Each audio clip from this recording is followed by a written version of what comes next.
वाहिगुरु जी का खालसा वाहिगुरु जी की फतेह। आगे साखी दूसरी चली। सत श्री अकाल पुरख कलगी धर 10 अवतार। जोत निरंकारी राखो पैज हमारी जी। सच्चे पातशाह निमाणिया के मान निताणिया दे ताण ने आसरिया के आसरे। ऐसे सच्चे पातशाह ज्योति स्वरूप जी के चरण कवलों मैं सर्वे सिख संगतां का मत्था टेकिया। वाचना जी भक्ति परवान होवे जी। सच्चे शाह आपकी आज्ञा से आए खोज करने से परम पवित्र श्री हरसर सुधासर जी तीर्थ का दर्शन किया। मन बड़ा आनंद हुआ और आपकी दया करके माता गंगा का हरसर भी प्राप्त होया। श्री जपजी साहिब जी के पाठ करके कड़ाह प्रसाद करवाकर अरदास करके फुल्लां भी श्री रामसर जी थों इशनान करवा के रावी के बीच प्रवाह कर दिए। बड़ा बैराग हुआ। अब आपको दर्शन करने को मन हुआ है। ऐसी प्रार्थना लिखकर अरदास लफाफे में बंद करके हिम्मत दे के हाथ विखे देकर यह कहा कि आप जल्दी जाकर सच्चे पातशाह का दर्शन करो और असी भी 5 दिन तीकर श्री महाराज के दर्शन विच हाज़र होवांगे। हिम्मत दे यह बात सुनकर बड़ा प्रसन्न हुआ और बड़े आनंद से दिन रात चला।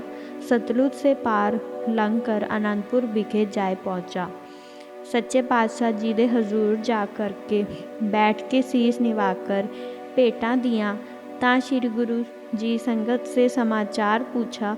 अरदास पढ़कर संगत को मान दिया और वचन किया, सिखो हिम्मत दे को लो जाओ, गर्म जल से स्नान करवा के दूध छकाओ, रस्ते का थकेमा उतर जाएगा। सिक्का ने थोड़े दिन तक श्री हरसर जी में हर रोज़ श्री जपजी साहिब जी का पाठ करके और फुल परवा कर आनंद सुयंगत होकर कड़ाह प्रसाद करवाए कर अरदासा सोध कर अधीन होके चलने की तैयारी करी। धीरे धीरे चल सतलुज स्नान करके जाए। गुरु जी के दर्शन किए और चरणों में शीश निवाए दर्शन पाया। शोभा रूपी तखत पर दीवान में श्री सतगुरु जी विराजमान थे। सिख दर्शन करके निहाल हुए और कहा, वाह श्री गुरु नानक जी और गोबिंद सिंह जी, तेरी सच्ची कला सच्चा फरमान। सिखों के प्रेम से मगन हुआ। श्री गुरु जी धन धन कहकर वचन किया, निहाल होए तुसी जो श्री गुरु तेग बहादुर जी के फुल परवाहे। कहो भगत मल कैसा कुतीरथ है। हाँ सच्चे पातशाह जी, सत्य स्थान है और भजन रूप तीर्थ है। गंगा जी कहा, मैं श्री अकाल पुरख जी के हुक्म से तप करने को संत रूप धार करके यहाँ रहती हूँ।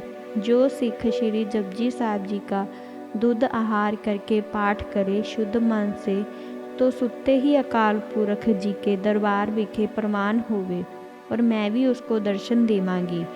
और जो सिख सिखणियाँ स्नान करके जप तप व्रत करे, कड़ाह प्रसाद लेकर यथाशक्त भेंटां लेकर हाज़र होणगियाँ, उसका फल तिल का मण होकर प्राप्त होवणगे और उसको किसी तीर्थ की वांछा न रहेगी। गुरु जी यह वचन सुनकर बड़े आनंद हुए और हुक्म देकर कड़ाह प्रसाद कराए। जोड़ मेल आनंद होकर प्रातःकाल श्री गुरु तेग बहादुर जी अगे अरदास करके प्रसाद बरताए। आज्ञा को पाकर लांगड़ी तुरंत उद्यम करके श्री वाहिगुरु जी का जाप करके प्रसाद अमृत वेले तैयार कर दीवान गुरु के विखे लेकर हाज़र हुआ। सिख आसा दी वार लगाए आनंद साहिब जी का पाठ कर अरदासा सोध कर लगे वरताउण। तां रागियां राग माज विचों शब्द उचारिया, सो होवत जो चितना होए, ताका हुक्म ना मेटे कोई। इस प्रकार शब्द पढ़कर भोग पाया। बोलो भाई जी वाहिगुरु। आगे साखी तीसरी चली। गुरु जी बहादुरगढ़ दरबार लगा के बैठे। लोका हरिजन फड़े जो जहर दे के गऊ हत्या करते सन, तां गुरु जी हुक्म दिता, जेकर सच कहोगे तां छड्डांगे। उन्हां सच कहा, ਅਸੀਂ ਚੰਮਾਂ ਦੇ ਅਰ ਮਾਸ ਦੇ ਲੋਭ ਪਿੱਛੇ ਮਾਰਨੇ ਹਾਂ। ਹੁਕਮ ਹੋਇਆ ਸਿੱਖੋ ਛੱਡ ਦਿਓ। ਸਿੱਖਾਂ ਅਰਜ਼ ਕੀਤੀ, ਗੁਰੂ ਜੀ ਸਾਡਾ ਕੀ ਹਾਲ? ਹੋਰ ਲੋਕ ਰਾਜੇ ਜੰਗਲੀ ਮਿਰਗਾਂ ਦਾ ਸ਼ਿਕਾਰ ਮਾਰਦੇ ਹਨ, ਹਰੀਜਨ ਭੈਂਸ ਗਊਆਂ ਮਾਰ ਕੇ ਸ਼ਿਕਾਰ ਕਰਦੇ ਹਨ, ਇਹਨਾਂ ਕਈ ਪਸ਼ੂ ਮਾਰ ਗਵਾਏ ਹਨ। ਤਾਂ ਗੁਰੂ ਜੀ ਬਚਨ ਕੀਤਾ, ਤੁਸੀਂ ਪਸ਼ੂਆਂ ਦੀ ਤੁੱਚਾ ਦਾ ਮੋਲ ਲੈ ਕੇ ਉਸਦੀ ਗਊ ਖਰੀਦ ਕੇ ਟਹਿਲ ਕਰੋ, ਤੁਹਾਡਾ ਪੁੰਨ ਹੋਏਗਾ, ਫਿਰ ਕੋਈ ਨਾ ਮਰੇਗਾ, ਗਊ ਰੱਛਿਆ ਹੋਵੇਗੀ। ਸਿੱਖਾਂ ਪੁੱਛਿਆ, ਹੇ ਗੁਰੂ ਜੀ, ਜੋ ਕਿ ਸ਼ੋਹਤ ਮੰਨਦੇ ਹਨ। ਤਾਂ ਗੁਰੂ ਜੀ ਬਚਨ ਕੀਤਾ, ਸ਼ਬਦ ਅੰਧਾ ਗਾ ਆਗੂ ਜੇ ਥੀਆ, ਕਿਉ ਪਾਦਰੂ ਜਾਵੇ। ਹਰੀਜਨ ਗਊਆ ਕੋ ਜ਼ਹਿਰ ਦੇ ਕਰ ਮਾਰ ਦਿੰਦੇ ਹਨ ਵਾਸਤੇ ਚਮੜੇ ਦੇ, ਸੋ ਇਹਨਾਂ को ਮਜ਼ਦੂਰੀ ਦੇਣੀ ਚਾਹੀਏ, ਚੰਮ ਨਹੀਂ ਦੇਣਾ ਚਾਹੀਏ, ਕਿਉਂ ਜੋ ਗਊ ਹੱਤਿਆ ਇਹ ਨਾ ਕਰਨ। ਅੱਗੇ ਰਾਜ ਬ੍ਰਾਹਮਣਾਂ ਦਾ ਸੀ, ਖੱਤਰੀ ਵੈਸ਼ ਸ਼ੂਦਰ ਇਹ ਸਭ ਲੱਗੇ ਨਾਮਦਾਨ ਇਸ਼ਨਾਨ ਦੇ ਸਾਧਨ ਕਰਨ। ਉਹਨਾਂ ਦਾ ਤੇਜ ਵੱਧ ਗਿਆ। ਫਿਰ ਬ੍ਰਾਹਮਣਾ ਕ੍ਰੋਧ ਕੀਤਾ, ਜਪ ਤਪ ਛੋੜ ਕਰ ਕਰਮ ਕਸਾਈ ਬਣੇ। ਨੀਚ ਧਾਰੀ ਲੋਕਾਂ ਪਾਸ ਬਹੁਤ ਧਨ ਹੈ, ਜਿਸ ਕਰਕੇ ਨੁਕਸਾਨ ਹੋਵੇ ਸੋ ਕੁਛ ਲਿਖੋ। ਫਿਰ ਗੁਣ ਔਗੁਣ ਸ਼ੋਹਤ ਲੱਗੇ ਦੱਸਣ। ਸ਼ਬਦ ਨਰੂ ਮਰੈ ਨਰੂ ਕਾਮੇ ਨਾ ਹੋਵੇ, ਪਸ਼ੂ ਮਰੈ ਦਸ ਕਾਜ ਸਵਾਰੇ। ਰਾਜੇ ਬਾਬੂ ਕਿਸੇ ਕੰਮ ਚੰਮ ਦੀ ਸ਼ੋਅ ਨਹੀਂ ਰੱਖੀ, ਚਾਰ ਬਰਨ ਸ਼ੋਹਤ ਨਹੀਂ ਰੱਖਦੇ। ਖੇਤੀ ਕਰਨ ਵਾਲੇ ਕੱਚੇ ਚੰਮਾਂ ਦੇ ਰਸੇ ਵਰਤਮਾਨ ਕੀਤੇ ਚਰਸੇ ਬੋਕੇ ਵਰਤਦੇ ਹਨ। ਰਾਜੇ ਛਤਰੀ ਚੰਮ ਦੇ ਕਮਰ ਕੱਸੇ ਕਰਦੇ हैं। देवता के द्वारे विखे सारंगी डड ढोलकी जोड़ियाँ वर्तमान है, और ब्राह्मण जुत्तियाँ मनसा के लेंदे हन। तांते चाहिए हरिजना से चम लेकर मजूरी खर्च कर जोड़ा बनवा कर बेहंगम सिखा को पहना देवो। बोलो श्री वाहिगुरु जी। एक सिख ने अर्ज करी, मैं नौ धी दी रीत करा। गुरु जी बचन किता, सिखा तू गुरु ग्रंथ साहिब दा पाठ करा, बाल रचया होवेगी। होर रीत करने से नौ धियां दा पर्दा जाहिर होता है। गर्भमान होना दूसरा जन्म है। कई मामा कई लड़के बिनस जाते हैं, ते तुसी इस दी शादी दा शुकराना मनाया करो।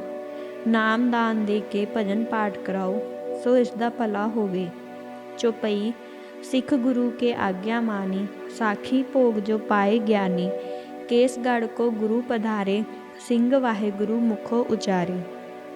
आगे साखी चौथी चली। श्री गुरु जी केसगढ़ साहिब जी दीवान लगा के बैठे। हुक्म हुआ, सिखो 5 खंडे लियाओ, एक साढ़े सीस दा सीस रछिया वास्ते और 4 चारों साहिबजादियां वास्ते ले आओ। गुरु जी दस्तखत खंडियां पर लाए। चेतर 1 मई नू सुखू बाडिक ने उकरे प्रेम से बनाए कर ले आए हाजिर किए। गुरु जी देख प्रसन्न हुए और वचन किया, सिखा निहाल और हे सिखा, हे खंडा मेरा स्वरूप है। बहुत दिन ये सिखों को दर्शन दे के उद्धार करेगा। दोहरा सतगुर खंडे देखकर होए बहुत कृपाल, दर्शन करके तुरंत ही होवे सिख निहाल। वाहिगुरु जी का जाप कर, जपजी पढ़े विचार, अमृत खंडे का शके महिमा अपर अपार। श्री गुरु नानक जी बावे श्री चंद गुरु गोबिंद सिंह जी ने अमृत छकाने के समय किते भी अमृत में गंगा का जल नहीं पाया। 10 पातशाहियां संगत खालसे जी दा गंगा इष्ट नहीं, देखो देखी दा मेला है। वाहिगुरु जी का खालसा, वाहिगुरु जी की फतेह।